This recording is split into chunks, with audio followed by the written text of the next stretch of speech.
हाल ही में मैंने अपने चैनल पे एक वीडियो बनाई थी जिसमें मैंने आप सभी को 5 ऐसे मूवीज़ के नाम बताए थे जो कि बहुत डरावनी हैं और साथ ही उन मूवीज़ की स्टोरी सच्ची घटनाओं पे आधारित है।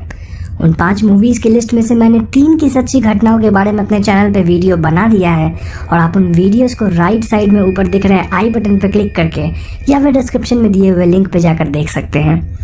आज इस वीडियो में मैं उसी लिस्ट में से एक और मूवी की सच्ची घटनाओं का पर्दाफाश करूंगा और उस मूवी का नाम है द एमिटीविले हॉरर। मैं आपसे अनुरोध करूंगा कि आप इस वीडियो को अंत तक देखें क्योंकि इस वीडियो के अंत में मैं कुछ ऐसे राज का खुलासा करूंगा जो कि आप सभी के लिए बिल्कुल नई और हैरान कर देने वाली होगी।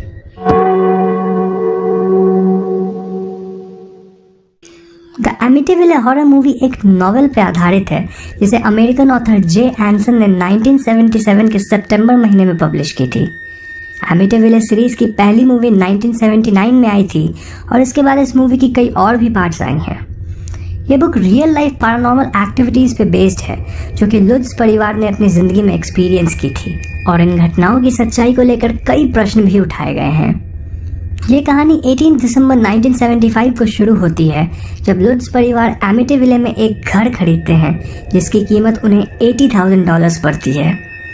जॉर्ज और कैथी लुट्ज को ये घर बहुत ही ज़्यादा पसंद आई थी क्योंकि इस घर में 5 बेडरूम थे और ये डच कॉलोनियल स्टाइल में बनी थी और इतने कम दाम के लिए ये घर बहुत ही बड़ी थी। लेकिन इसी घर में ठीक 13 महीने पहले एक बहुत ही दिल दहला देने वाली हादसा हुई थी। लुट्ज परिवार के आने से पहले इस घर में डिफोय परिवार रहते थे जिसमें माता पिता के अलावा उनके 5 बच्चे थे।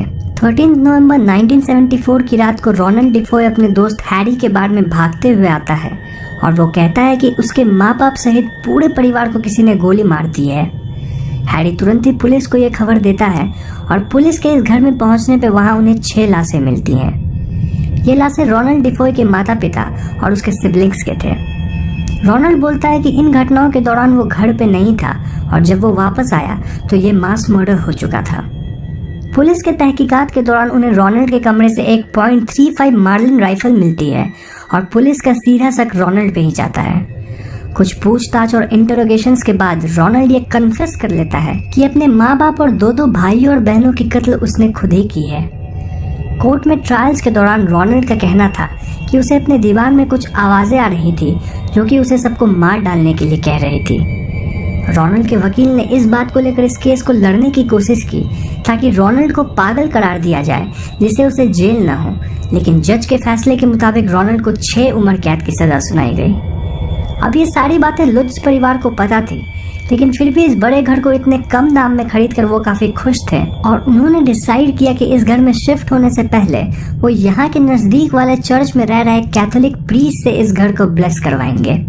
इसके बाद लुट्ज परिवार अपने सारे सामान को इस घर में ले आए और अनपैकिंग के टाइम प्रीस्ट भी यहाँ पहुंचे ताकि वो इस घर में और यहाँ रह रहे लोगों की शांति और समृद्धि के लिए प्रार्थना कर सके। जैसे ही ये प्रीस्ट इस घर के पहले मंजिल के एक कमरे में गए वहाँ उन्होंने थोड़ी ठंड सी महसूस की। ये कमरा मार्क और जॉन डिफोय की प्राइमरी बेडरूम हुआ करती थी।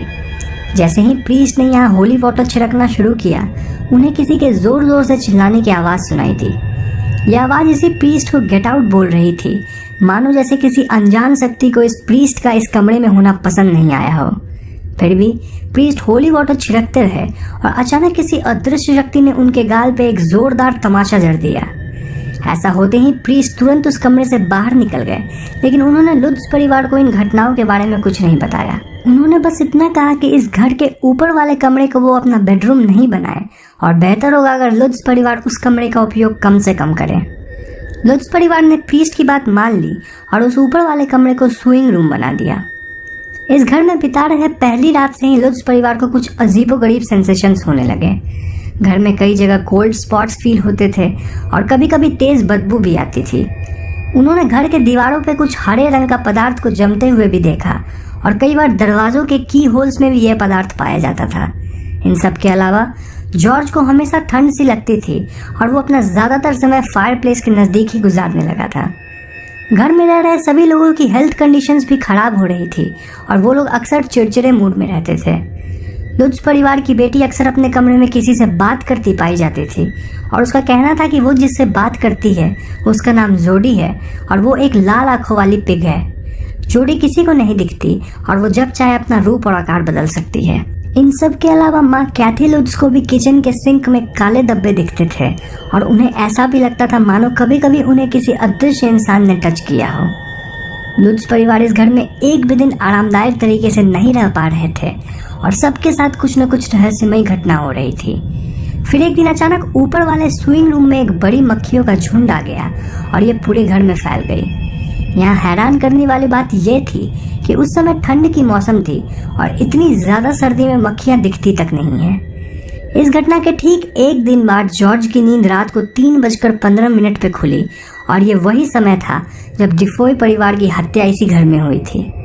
इस दिन के बाद जॉर्ज की नींद तकरीबन हर दिन इसी समय पे खुलती थी और वो हमेशा बहुत डरा सा रहता था। एक रात जब जॉर्ज की नींद वापस से 3:15 पे खुली तो उसने देखा कि उसकी पत्नी कैथी की जगह उसके साथ एक बहुत ही बूढ़ी औरत लेटी है और वो जॉर्ज को देखकर हंस रही थी। जॉर्ज जोर जोर से चिल्लाने लगा और उसके चिल्लाते ही वो औरत वहां से गायब हो गई और जॉर्ज को वापस से अपनी पत्नी ही दिखने लगी। इस घटना के ठीक अगले ही दिन रात को कैथी अपने बेड से ऊपर हवा में तैरने लगी और उनके 2 बच्चों के साथ भी ठीक ऐसा ही हुआ। अब इस परिवार की बर्दाश्त करने की क्षमता खत्म हो चुकी थी और उन्होंने कैथोलिक प्रीस्ट को कॉल करने की कोशिश की। जैसे ही वो कॉल करने की कोशिश करते थे उनका कॉल अपने आप डिस्कनेक्ट हो जाता था और कई कोशिशों के बाद भी वो लोग प्रीस्ट को कॉल करने में सफल नहीं हो सके। हार कर उन्होंने इस अनजान शक्ति से खुद लड़ने की ठानी और जॉर्ज ने अपने हाथ में क्रॉस लेके होली प्रेयर रिसाइट करना शुरू कर दिया। कहा जाता है कि जब जॉर्ज होली प्रेयर रिसाइट कर रहा था तब किसी के जोर जोर से चिल्लाने की आवाज आ रही थी जो कि बोल रहा था, विल यू प्लीज स्टॉप। इसके अलावा कई और शैतानी आवाजें भी आ रही थी और वो रात इस परिवार के लिए बहुत ही खौफनाक थी। अगली रात ये सारी हरकतें और भी बढ़ गई और सब कुछ बर्दाश्त के बाहर हो गया था। घर के कमरों के दरवाजे अपने आप खुल रहे थे और बाहर गैरेज के दरवाजे भी अपने आप ही हिल रहा था। इसके साथ घर के अंदर की फर्नीचर्स अपने आप जगह से हिल रही थी और बच्चे कई बार हवा में लेविटेट हो जा रहे थे। घर के चारों कोनों से अजीबोगरीब आवाजें आ रही थी और घर के सभी लोगों में दहशत का माहौल था। ये सब इतना ज्यादा हुआ कि लुट्ज परिवार उसी रात को उस घर को छोड़कर भाग गए। उन्होंने घर में पड़े अपने सामानों को भी पैक नहीं किया और बस कुछ एसेंशियल्स लेकर वो इस घर से भाग निकले और कैथी लुट्ज के माँ के घर पे रुके जो कि बेबीलोन शहर के पास था। अगले ही दिन ये बातें आग की तरह फैल गई और कुछ ही दिनों में ये बातें वॉरेन्स तक भी पहुंच गई। वॉरेन्स उन दिनों दुनिया में पैरानॉर्मल रिसर्चर्स में बेस्ट माने जाते थे और इस खबर के मिलते ही वो फौरन एमिटीविल हाउस की तहकीकात करने के लिए निकल पड़े। वॉरेन्स के साथ मार्विन स्कॉट भी थे जो कि 5NY चैनल के प्रमुख रिपोर्टर थे। इसके अलावा एक पूरी टीम को इस घर के बाहर इकट्ठा किया गया था जिसमें साइकियाट्रिस्ट, इन्वेस्टिगेटर्स और रिपोर्टर्स थे। साथ ही लुट्ज परिवार के लोगों को भी यहाँ बुलाया गया था। लुट्ज परिवार ने इस घर में घुसने से साफ इनकार किया, लेकिन इसके बावजूद वॉरेन्स घर के अंदर गए और अपनी तहकीकात शुरू की। इस तहकीकात के दौरान एड वॉरेन को किसी अज्ञात शक्ति ने जोरदार धक्का दिया जब वो इस घर के बेसमेंट में होली प्रेयर रिसाइट कर रहे थे। इस धक्के को खाकर एड नीचे गिर गए और उन्हें इस अज्ञात शक्ति की ताकत का तुरंत एहसास हुआ। डॉरेन को कई विजन्स आए जिसमें वो कई डिमोनिक पोजेशंस को देख पा रही थी और अपने विजन्स में वो डिफोय फैमिली की लाश को भी देख पा रही थी। ये लाशें व्हाइट शीट्स में कवर्ड थी और डॉरेन को भी एड की तरह किसी अज्ञात शक्ति ने धक्का दिया। इन घटनाओं के दौरान रिसर्च टीम ने एक तस्वीर खींची जिसमें उन्हें एक छोटे बच्चे की आत्मा भी दिखी। ये तस्वीर जो आप अभी देख पा रहे हैं ये वही तस्वीर है जिसे रिसर्च टीम ने खींची थी। जब वॉरेन्स ने अपनी तहकीकात और कुछ रिसर्च पूरी की तो उनके पास कुछ इंटरेस्टिंग रिजल्ट्स थे। उनके मुताबिक इस जगह पे 1924 में कॉलोनियल घर बनने से पहले एक कॉटेज थी जो कि जॉन केचम नाम के इंसान की थी। जॉन काले जादू की प्रक्रिया में माहिर था और उसकी मौत के बाद उसकी लाश को इसी जमीन में दफनाया गया था। इसके अलावा इस जमीन में किसी जमाने में शिनिकॉक इंडियंस का भी कब्जा था जो कि यहाँ पागलों को या फिर किसी डिजीज्ड इंसान को रखते थे।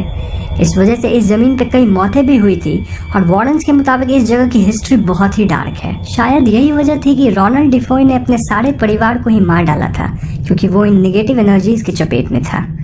लुट्ज परिवार ने इस प्रॉपर्टी को बहुत ही कम दाम में बेचकर कैलिफोर्निया चले गए। अब इन घटनाओं के 2 पहलू सामने आते हैं।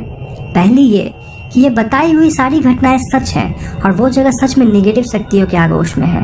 लेकिन यहाँ हैरान करने वाली बात यह है कि इसी घर में 1979 में जिम और बारबरा रहने आए थे और उन्हें कोई भी पैरानॉर्मल इवेंट्स महसूस नहीं हुए। इनफैक्ट उन्होंने कई पिक्चर्स पब्लिश किए जिसमें वो खुशी खुशी इस घर में रह रहे थे। लेकिन इन क्लेम्स के बाद जॉर्ज और कैथी लुट्ज ने लाई डिटेक्टर टेस्ट लिया, जिसमें वो इस टेस्ट को पास कर गए, जिससे ये साबित होता है कि उन्होंने जो भी बताया था वो झूठ नहीं था। तो एक परिवार को उस घर में इतनी पैरानॉर्मल एक्टिविटीज को झेलनी पड़ी और एक परिवार को कुछ भी नहीं हुआ। आखिर इसके पीछे क्या राज हो सकता है? इस रहस्य पे काफी रिसर्च के बाद मुझे एक टेस्टिमोनी मिली जो कि लुट्ज परिवार के बेटे डैनी लुट्ज द्वारा दी गई है।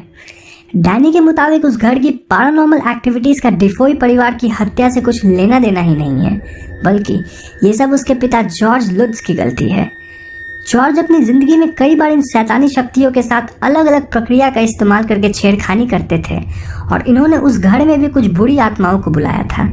नतीजा ये हुआ कि जॉर्ज इन आत्माओं को वापस नहीं भेज सके और फिर कई पैरानॉर्मल एक्टिविटीज हुई। लुट्ज परिवार के दूसरे बेटे क्रिस्टोफर कोरेंटिनो ने इस बात में हाँ मिलाई और उसका कहना था कि जॉर्ज एक अब्यूजिव पिता थे और उन बच्चों को छोटी छोटी बातों पे मारा पीटा करते थे। डैनी लुट्ज अभी क्वींस में अपनी जिंदगी जी रहा है और उसका कहना है कि उन घटनाओं ने उसकी जिंदगी को बर्बाद कर दिया है और आज तक उसे नाइटमेयर्स आती हैं। तो शायद ये नेगेटिव शक्ति इस परिवार से जुड़ गई थी, ना कि इस घर से, और यही वजह है कि इस घर में जो लोग भी बाद में रहने आए उन्होंने कोई भी अज्ञात शक्ति को वहां महसूस नहीं किया। 2017 में ये घर किसी अनडिस्क्लोज्ड ओनर को $605,000 में बेच दिया गया और लुट्ज परिवार के बाद यहाँ 4 परिवार रह चुकी हैं जिनमें से कोई भी किसी तरह की पैरानॉर्मल एक्टिविटीज को फेस नहीं किया। कैथी लुट्ज की मौत 2004 में हुई और जॉर्ज लुट्ज की मौत 2006 में हुई। इसके अलावा उनके सारे बच्चे अभी भी जिंदा हैं और रोनाल्ड डिफॉय जेल में आज भी अपनी 6 उम्र कैद की सजा काट रहा है। तो मेरा आज का सवाल आप सभी से है कि आपको क्या लगता है, क्या वजह हो सकती है इस घर में उन हादसाओं की और इसके पीछे का कारण कौन है? आप अपने जवाब हमें कमेंट सेक्शन में बताएं और अगर आपके पास कोई सवाल हो तो वो भी हमें कमेंट सेक्शन में ही बताएं। अगर आपके पास कोई सुझाव हो तो आप डिस्क्रिप्शन में दिए हुए लिंक पे जाकर उसे हम तक डायरेक्टली पहुंचा सकते हैं। जाने से पहले इस वीडियो को लाइक और शेयर करें और हमारे चैनल को सब्सक्राइब करना बिल्कुल भी मत भूलें, क्योंकि हम अपने चैनल पे ऐसी वीडियोस लाते रहते हैं।